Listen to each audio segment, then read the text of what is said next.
자, 안녕하세요 여러분들 반갑습니다. 주말은 잘들 보내셨죠? 네.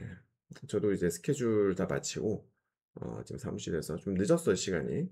벌써 23시 30분 넘었네요. 네. 음, 나스닥 한번 분석해 보고 그리고 국장 예상 시나리오 한번 말씀을 드려보도록 하겠습니다. 자, 우선 그 전에 뉴스부터 한번 짚고 넘어가도록 할게요.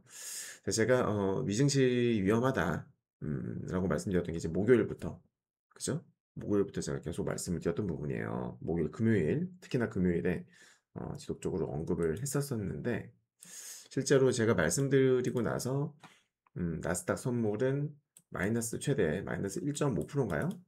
거의 1.5%, 1.6% 정도까지 하락을 했어요. 네, 거의 그 정도까지 빠졌었다가 1.8%네요. 와우, 많이 빠졌었구나. 1.87%까지 빠졌었는데요. 보니까 지금 본장도 보니까 본장 나스닥 100지수 본장도 시작하고 나서 마이너스 1.8%까지 급락을 했었네요. 보니까 급락을 했다가 지금 반등이 나온 거예요. 네. 여튼 미증시 위험하다라고 말씀드렸었는데 마이너스 1.8%까지 급락을 했다가 극적으로 이제 반등이 나오면서 마감을 한 겁니다. 네. 먼저 일봉을 잠깐 보여드리면은 이렇게 개파락 양봉으로, 그죠? 아주 두꺼운 개파락 양봉으로 마감을 했어요. 네. 자, 뉴스 한번 살펴보면요. 뭐 중요한 뉴스만 볼게요. 어, 최근에 급락을 했던 거는 펀더멘털보다는 기술적 측면이 크다. 누가? 바이트 애널리즈의 애덤 크리스타펄리가 이렇게 얘기를 했다고 합니다. 네. 연말 랠리 기대감과 기술주에 대한 과도한 어떤 포지션 정리로 하락폭이 깊어졌다. 노무라의 찰리 맥 엘리엇 크로셋의 전략가는 어제 급락세는 주로 네거티브 감마 구간에 진입한 마켓 메이커들의 기계적인 요인에 따른 것이다. 이제 네거티브 감마 생소한 표현이죠. 쉽게 설명을 드리면은 그런 거예요. 주가가 빠졌을 때 현물과 선물을 매도를 하면서 추가적으로, 그러니까 선물과 현물을 추가적으로 매도를 해야 리스크를 관리할 수 있는 그런 구조. 그게 네거티브 감마라고 보시면 되거든요. 네. 그러니까 딜러들이, 그러니까 지수가 빠지면은 걔네들이 리스크 관리, 해지를 하기 위해서 오히려 딜러들이 더 매도를 해야 되는 거예요. 현물도 팔고 선물도 팔고. 네. 그렇다 보니까 시장 낙폭이 더 확대가 되는 그런 걸 네거티브 감마라고 합니다. 아무튼 뭐 그런 것일 수 있다라는 분석도 있었어요. 네. 찰스 슈왑에서는 이번 주 시장의 메시지는 단순 순환매일 뿐이다. 다우 지수라든지 헬스케어라든지 이런 탄탄한 흐름들은 투자자들이 아직까지 주식 투자를 중단하지 않고 있다. 여전히 지속적으로 투자를 하고 있다라는 것을 방증한다. 그렇게 저런 의견이 있었고요. 어, 오픈 AI의 최고 기술 책임자 출신인 미라 무라티가 세운 AI 스타트업이 있습니다. Thinking Machines 있는데 설립한 지 1년도 안 돼서 무려 500억 달러 이상의 기업 가치를 인정받았고 또 자금 조달 중이라고 합니다. 제가 지속적으로 말씀드렸던 부분이죠. 지금 AI 관련 기업들이 너도 나도 다 같이 막 지금 자금을 열심히 끌어모으고 있어요. 빚을 많이 지고 있다는 소리입니다. 쉽게 말하면. 네. 과연 그 모든 AI 기업들이 다 살아남을 수 있을까? 여러분. 네. 살아남는 애들은 수익이 나서 빚을 갚을 수 있겠지만, 이자도 내고 할 수 있겠지만, 그렇지 못한 애들은 쉽지 않겠죠. 그죠, 여러분? 네. 길게 봤을 때는 이제 여러 가지 이런 우려들이 있는 거예요. 자, CNBC에서 일론 머스크의 XAI가 150억 달러의 신규 자금을 조달하고 있다고 보도했다. 네. 그러니까 지금 서로서로 다 돈이 필요한 겁니다. GPU 칩도 구매해야 되죠. 또 뭐예요? 데이터 센터도 지어야 되죠, 그죠? 네. 서로서로 막 지금 과열 경쟁 모드에 들어간 거예요.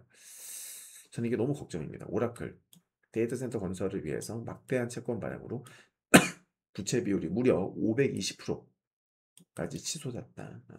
최근 신용부도 수합 프리미엄이 1100bp 수준까지 뛰었지만 이는 5년 내 부도 확률이 8% 수준을 의미한다. 뭐 8% 수준이라고 하니까는 저 정도면 괜찮은 거 아니냐? 라고 생각될 수 있겠지만 지금 그거는 그러니까 먼 훗날 어떤 확률 이런 것도 사실 중요한 게 아니고 당장 이런 어떤 막대한 부채 비율 이런 것들이 언제든지 문제가 될 수가 있거든요. 그죠? 자, 모건 스탠리의 메리 켈런 에르도스 CEO가 AI 자체가 거품이라는 건 말도 안 된다. 기업 운영 방식에 엄청나게 큰 혁신의 문턱에 와 있다. 음, 짐 크레이머 유명한 주식 평론가죠. 오타는네요. 네, 짐 크레이머.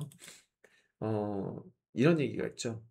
짐, 반, 꿀. 네. 짐 크레이머가 예측을 하면 얘의 반대, 짐 크레이머의 반대로 하면은 꿀이다, 수익 난다. 그러니까 그만큼 예측이 잘 틀린다. 라는 걸 약간 조롱하는 의미의 진방꿀, 네, 그렇게 이제 우리나라 사람들이 표현을 하는데, 짐 크레이머가 얘기를 했어요. AI 광풍이 조금씩 풀리는 것 같다. AI, 퀀텀 컴퓨팅 등등 수익성이 없는 기술주에서 25년 전 닷컴 버블 직전에 발생했던 내부자 매도 같은 일들이 지금 발생하고 있다. 라고 지적했던 겁니다. 네. 내부자 매도들. 대표적 퀀텀주 리게티 컴퓨팅은 올해 150% 급등 이후에 최근에 50% 급락을 하면서 AI 관련 테마 고점 경계 신호 해석할 수 있다는 의견도 있었어요. 자, 이것도 이제 문제가 되는 부분이죠. 페드 위원들의 매파적 발언, 12월 금리 인하 기대 약화 및 1월 인하로 예상 이동. 네. 그러니까 사실 12월 어제 그저께도 제가 영상 올려드렸지만 12월 금리 인하 확률이 한 달 전에는 거의 100%에 육박했었어요. 95%, 100%. 하지만 지금은 50%대로 떨어졌잖아요. 네. 그래서 기대감이 지금 미증시 이 레벨에는 금리 인하 기대감이 반영이 되어 있어요. 12월 달에 인하할 것이다. 라는 그 기대감이 반영이 되어 있단 말이에요. 그런데 지금 어떻게 됐다? 확률이 확 떨어졌다. 그러면 현재 주가 레벨이 어때요? 부담스러울 수밖에 없겠죠. 그죠? 네. 그거 좀 체크를 해줘야 될 필요가 있겠고요. 그리고 드디어 이제 셧다운으로 인해서 그동안에 뭐 고용 지표라든지 이런 것들이 발표를 못했었는데 어, 일을 못하니까 조사도 못했을 것이고 그러니까 발표도 못한 거죠. 예. 이제 9월 고용 보고서가 20일 아침 그러니까 미국 시간 기준으로 아침 8시 30분에 발표된다라고 그렇게 얘기했습니다. 하지만 아직도 CPI라든지 이런 물가 지표 이런 것들의 일정은 정해지지 않았다.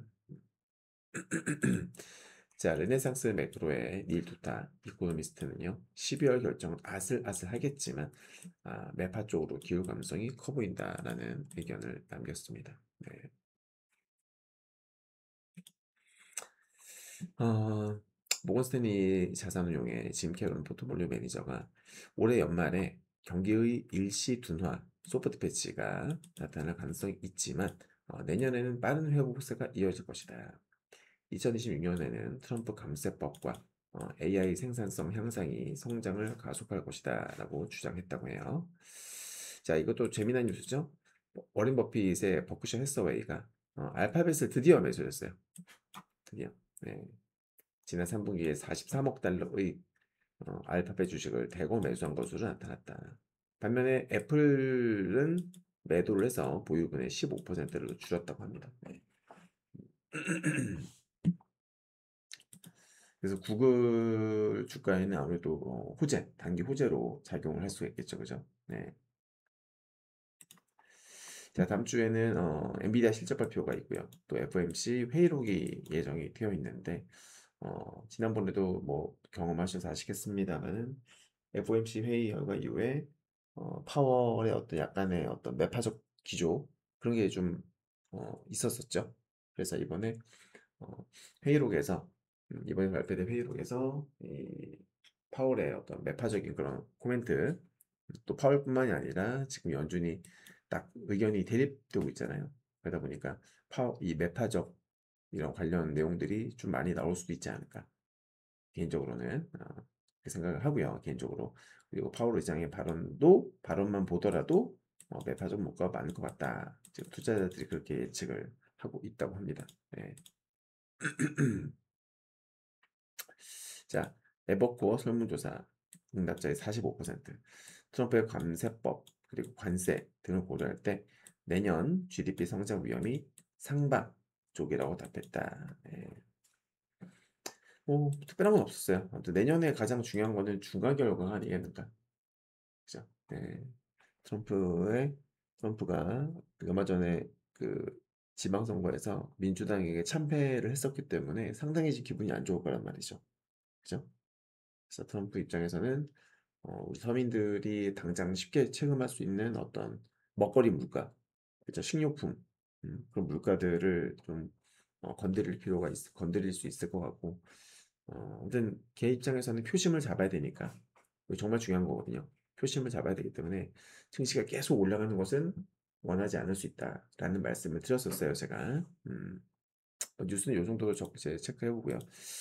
주식시장 한번 살펴볼 텐데, 자, 제가 지난 금요일에 SNS에 이렇게 올려드렸어요. 이렇게, 네, 이거 이제 금요일에 올려드렸던 거거든요. 자, 나스닥 본장에서 빠져야 될 것을 프리장에서 먼저 뺐다. 음, 본장 시초가가 얼마로 출발하는지가 중요하겠다. 마감 브리핑에서 최소 1.2%는 빠질 거라고 했는데 프리장에서 1.5% 찍었고 본장 시작하고서는 마이너스 1.8% 이상 하락을 했죠. 그죠? 네, 그러니까 제가 봤던 쇼뷰가 맞아떨어진 거예요. 근데 중요한 건 뭐냐면 어, 본장에서 이렇게 확 빠지는 게 아니라 프리장에서 먼저 뺀 거죠. 프리장에서 주요 라인까지 먼저 빼버렸고 본장이 거기서 시작을 하면서 양봉으로 메이드가 돼버린 거예요. 양봉으로 마감을 한 거죠. 그죠, 여러분? 그래서 제가 딱그 본장 시작하기 전에 이렇게 말씀드렸어요.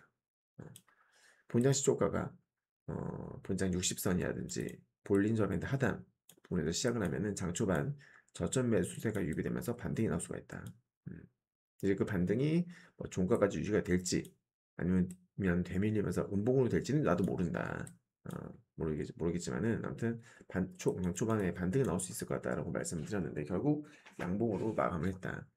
그래서 제가 말씀드렸던 게 개파락 통통한 양봉으로 마감하면 다음 주 국장 초반 반등이 나올 수도 있겠다라는 말씀을 드렸거든요. 네. 근데 지금 어떻습니까? 나스닥 지수는 정말 시초가가 61선 그리고 볼린저 매트 하단에서 출발하더니 이 블랙라인까지 찍고서 장대 양봉으로 마감을 했어요. 맞죠? 네. 그러니까 지지를 받아야 될 자리에서 지지를 받을 자리에서 지지를 받았고 양봉으로 마감했다 이 말이죠. 네. 일단은 잘 끝난 거예요. 그냥 마이너스 1.8%까지 갔었다가 프리장에서 본장 개장하고도 거의 마이너스 2% 가깝게 빠졌다가 짱대 양봉 마감하면서 보합으로 마감을 하지 않았습니까? 네. 그러니까 잘 끝난 거죠. 네, 잘 끝난 게 맞습니다.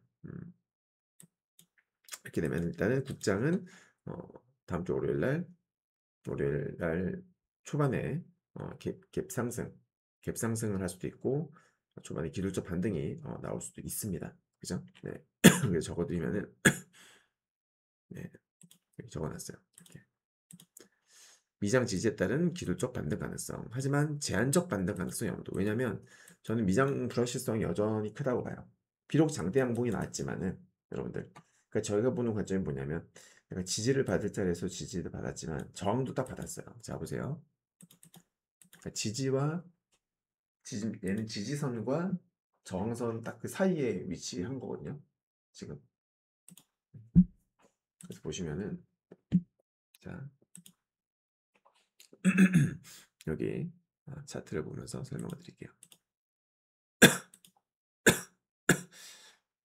이게 보이시죠? 이렇게 아주 중요한 맥점이 돼요. 여기가 여기 맥점에서 그러니까 반등이 나오면서 찍었죠? 그러니까 저항 테스트가 나온 거예요. 이 테스트가. 그죠, 여러분? 음. 비록 양봉은 양봉이지만 양봉을 마감하긴 했지만 어, 내용을 딱 살펴보면은 얘는 본장 초반에 객발 출발하면서 급반등이 나오면서 시작을 했고 나오다가 저항받아야 될 자리에서 저항 딱 받으면서 계단식으로 하락을 하면서 마감을 한 거예요. 분봉을 보게 되면.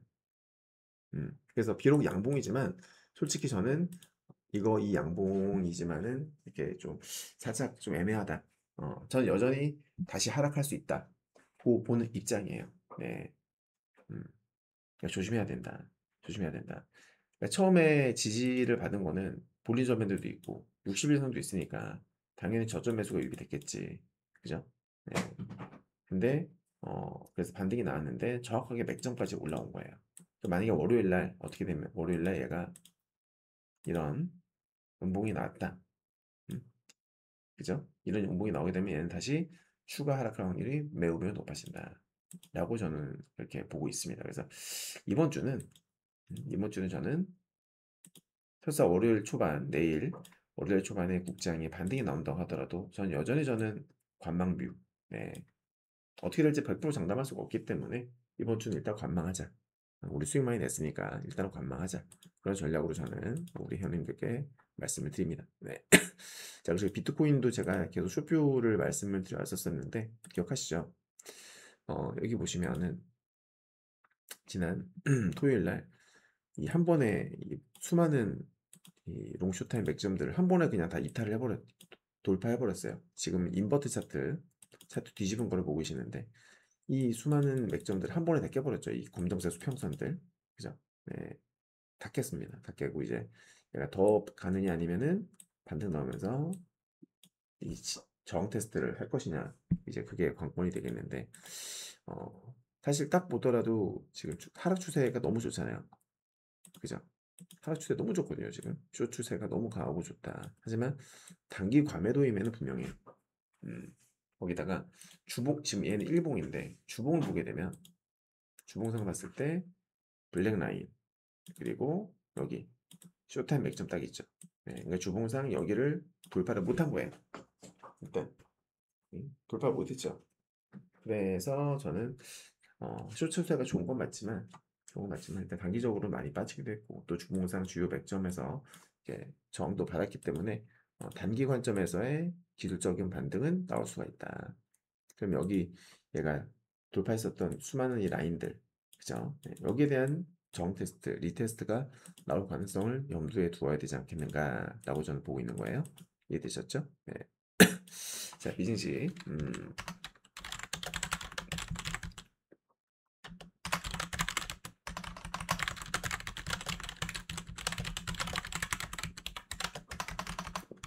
높아 보이지만 주요 저항대에서 냈기 때문에 아직 방심할 수 없음. 이번 주는 경계해야 함. 네, 전 여전히 쇼수 다시 한 번 더 미증시가 다시 빠질 가능성을 염두에 두고 있습니다. 알겠죠? 아무튼 정리를 해보면 미증시는 그러니까 국장도 그렇고 미증시도 그렇고 이번 주는 관망하자. 네, 이번 주 관망하자. 여기도 적어놨습니다만은 주식을 잘 하려면 여러분들 때를 잘 구분해야 돼요. 완급 조절, 그죠? 네, 지금은 관망해야 될 때가 맞다.